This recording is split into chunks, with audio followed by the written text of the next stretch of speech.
Hi, boys and girls. So welcome back today to our reading lesson.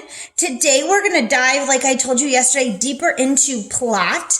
And so we're going to talk about the components of plot. So you need to find your story mountain notes and get them glued into your notebook, your reading notebook. And remember, a notebook is a book where we put our notes. So it has lined paper.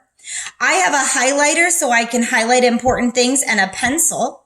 If you don't have a highlighter, you can use a crayon or a colored pencil, or you can just use your pencil. It's okay.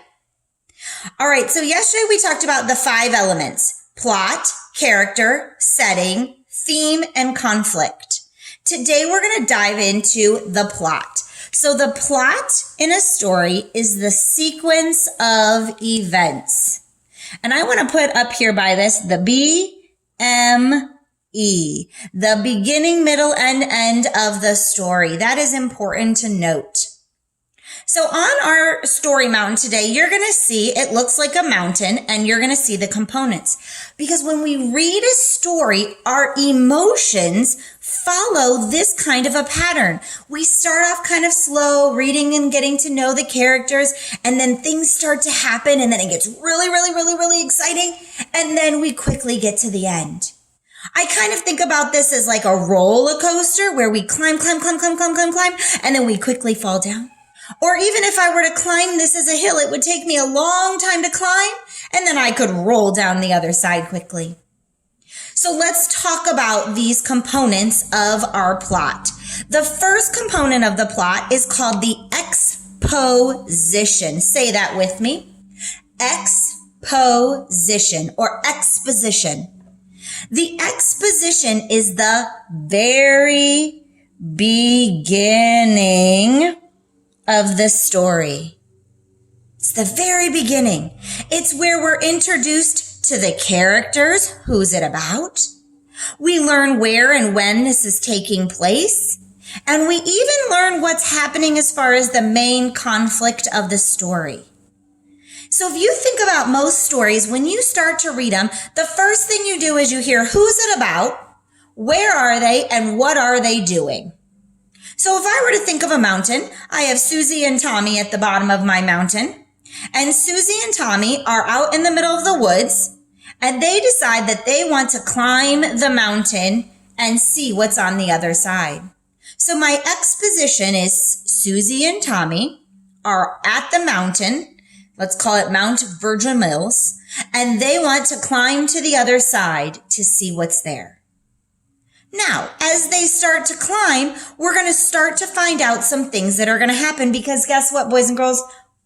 When you go to climb a mountain, it doesn't happen easily. You don't just climb to the top and you're done. Things happen along the way, and those things along the way are called the rising action.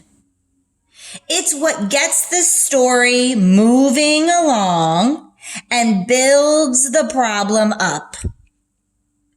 Sometimes the characters even try to solve problems along the way, but it doesn't work. So as Susie and Tommy are climbing up here, maybe it starts to rain. Oh my gosh, now they've hit this problem. So the rain holds them back. They find a tree, they hang out. After 10 minutes, it stops raining, and they keep on going up the mountain. Then they decide, oh, my stomach is grumbling. Now they're hungry, so they stop and have to have lunch. And then they continue on the mountain, and they're almost to the top, but their legs are getting so tired, they just don't think they can make it. They're right here. And this is when we get to what's called the climax of the story. It's kind of like at the middle of the story. It's that part in a story when you're biting your nails, you feel nervous, you get excited, you're like, something's gonna happen. So this is when the story builds and the main conflict must be faced. They get to this point and they're like, what do we do? Our legs are giving out. We're exhausted. The sun is setting. What are we going to do? Are we going to make it to the top? And the characters have to decide. And you as the reader, you're going, are they going to make it? I don't know. That's the climax. And the characters have to make a decision. They decide, Susie and Tommy decide, we're going to push through. We're almost there. And as they get to the top, they realize they're there. And they look out and they see this wonderful view. And so now we're hitting the falling action.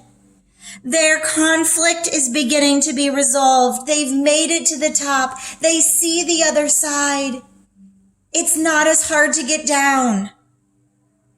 They spend a few moments taking in the view, and now they decide they have to come down. Well, coming down's a lot easier. They even decide that they're going to scoot down on their bottoms a little ways. So they're coming down the mountain. It's not as hard. They're ready to see that green grass on the other side. And then at the end, happily ever after, they come to their resolution or the end of the story. It's where it comes to an end and the problem is resolved. They made it to the other side and they see green grass and there's their friend's house that they're going to stay at and they're happy. So the plot in a story is all the components where we meet the characters, they try to figure out their solutions. Oh no, one more chance, what's going to happen? And they start to solve it happily ever after, comes at the end. You're going to practice this week with me of a story. We're going to try to find these components. So make sure you keep these notes available all this week and next week as we're going to be talking about these words: exposition, rising action, climax, falling action, and resolution. I'll see you soon.